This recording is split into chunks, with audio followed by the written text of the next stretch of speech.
What's going on, guys? Welcome to Poeboys, and in this episode, actually no, this is a series. In this series, we're going to be taking this 2-valve Mustang GT and putting all of it inside of my V6 Mustang chassis. I don't wanna fight, I just wanna see you. Please give me a sign, yeah. Please give me a sign if you wanna come. Give me a sign, yeah. I don't wanna front, I just wanna see you. Just give me a I'm a sellout because I literally just couldn't afford to do all the rest of the LS swap stuff. There's a pandemic going on. I just can't afford to do it. So my roommate Caleb is letting me buy his car for $800 because it's totaled. This car is totaled and it would have to get a salvage title in order to get rebuilt, but it's a 2-valve that runs perfectly fine, and it just happens to just swap everything over into my chassis because they use the same chassis for the V6 and the V8. So what we're gonna do is swap all of that into that because I want YEET to run and y'all want YEET to run and everyone wants to see the car run again. It might get another engine later on when I can afford it, but just right now, we're getting the dang thing running. So content and series, like it if you want to see more, subscribe if you want to see more. Thank you and enjoy the freaking series. Subscribe to the YouTube channel. That's Mellow. Go listen to his music.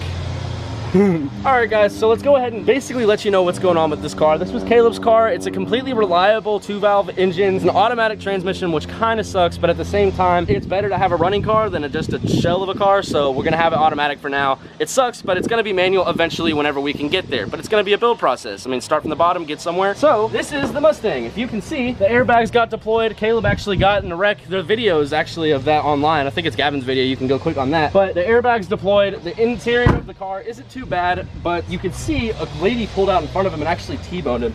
She just pulled straight into his lane when he was just driving straight on the road. Pushed the tire back, it bent the rim, it moved this fender in, and it ended up totaling the car because we think the K-member might be bent or one of the A-arms might be bent. So this car is totaled, but the engine runs completely fine. However, the ignition was broken whenever Caleb had it, and now Pat's system is not letting the car start. And Pat's system is Ford's passive anti-theft system, and that pretty much means that the car doesn't want to start if you don't have the right key for it. But the thing is, we have the right key, it's just that system is going kind of bonkers, and that's kind of known for Ford things, which is half of my reason why I say what I say about Ford. Is just like, if you can't have it done, you have to take it to the Ford dealership and have them do it. There's no way around it unless you delete it. So what we're gonna do is get an SCT and then tune it out and just delete it so that we won't have to worry about it, and then put our own system inside of it so that way we won't have to worry about Ford and going to the dealership every single time it has a problem, because these things are just, they're goofy. The keys get lost from the car quite often, and these are actually one of the bigger problems on new Edge Mustangs.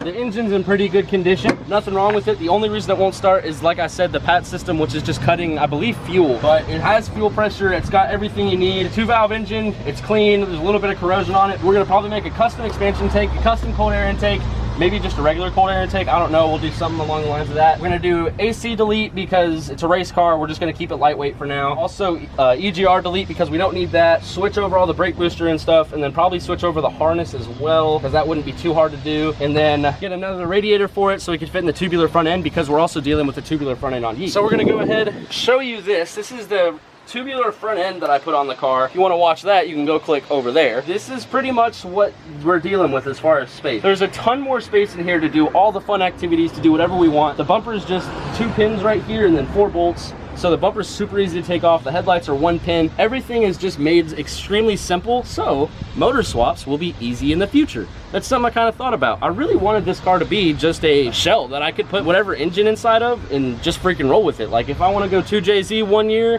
and if I want to go like LS 1 year, or if I want to go 2-valve 1 year, or Coyote 1 year, you never know. Basically, I just wanted to have this be the shell of the car that I can take a ton of different motors and practice with over the years. And obviously I'm 21 right now, like I'm just now starting my car career. Most people aren't even into cars at this age, but we're going to get big. Like eventually we're gonna try and have this car have the most motors in it and see how reliable we can get all the motors and how fast we can get all the motors. It's just gonna take time, and y'all stay with me, we're gonna freaking do it. So let's go ahead and get started. Step 1 is going to be the rear end, because we actually took the 8.8 rear end out of this car and put it inside of the Drift Mustang, which I'm a mess, but we're gonna put the 8.8 inside of YEET from that car, and we're basically gonna switch out the entire drivetrain. So let's go ahead and take the rear end out of the GT, which is pretty simple, and we're gonna slap it back inside of the blue car.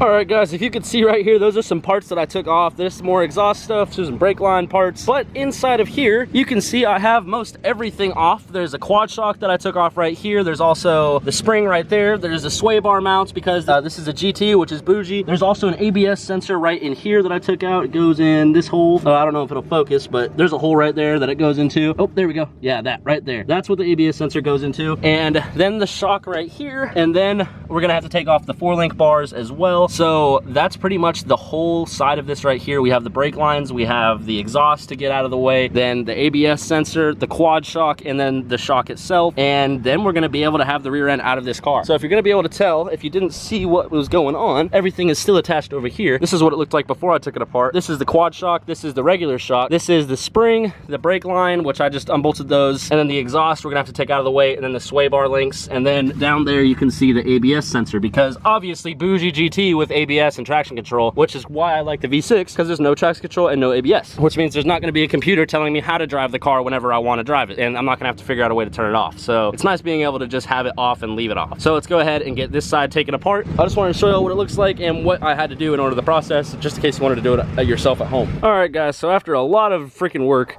I finally got this thing out just by myself. It's really not that hard to do by yourself if you have a little bit of determination and just a little bit of time and a whole bunch of just effort and strength and oogas. So I guess that's the rear end out of this car. Now there's nothing else in there. We're gonna go ahead and swap the 7.5 into this car, because this car we're not gonna really be doing anything with, because we're swapping it all into YEET. So it's fine to put the 7.5 rear end in this car, because we're probably just gonna end up scrapping it, selling it, maybe blowing it up or something like that. But we're gonna go out with a bang on that car. And I guess after that we're gonna go put everything back in this car.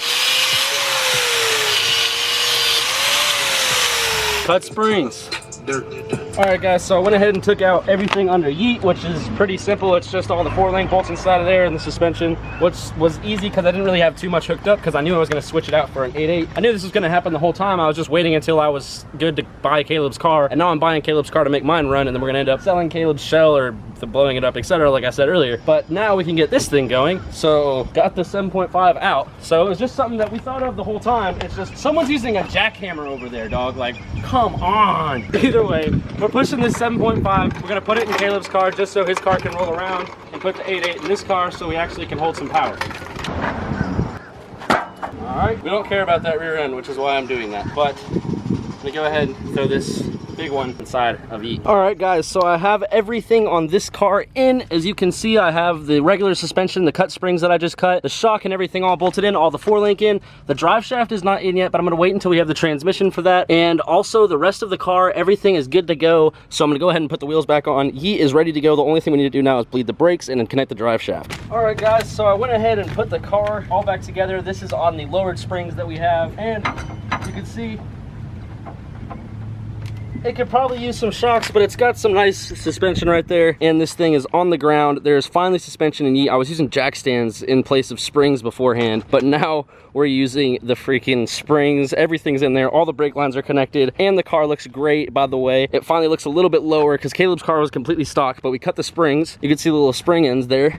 So we pretty much lost about an 1.5 inches of stuff there. This would sit about 1.5 inches higher if that spring was in there, but that fits perfect, and we're probably not going to rub on those wide tires. So that is rear end install on this car done. Now we got to put the 7.5 in Caleb's old car, and we're going to put that sway bar right there on the drift car, but we're not going to do that this video. We're going to do that in another video. All right, guys, that was a process. Let's look at these cars right here. That car is looking so much lower now that it doesn't have any springs on it, because I put the springs in the other car. So that car's just sitting on regular suspension, and it has shocks, but YEET looks freaking amazing now that it's down, and the wheel gap just looks amazing. So I guess that's pretty much it for episode 1. The rear end swap from the 7.5 that was in YEET, which actually was in this car because I switched these two, and now I switched those two. So rear ends have been swapped between all 3 of these cars a million times, it feels like. But that car now has a 7.5 because we're not going to be using this body, and this car has an 8.8 because this body is good. So that's pretty much it for, I guess, this episode. So thank y'all very much for watching episode 1 of this series. There's only more to come, and it's going to be a freaking good time because we're getting that car running here soon. So stay tuned. If you want to watch more, press the subscribe button, and if you liked the video, press the like button. Thank you very much, guys.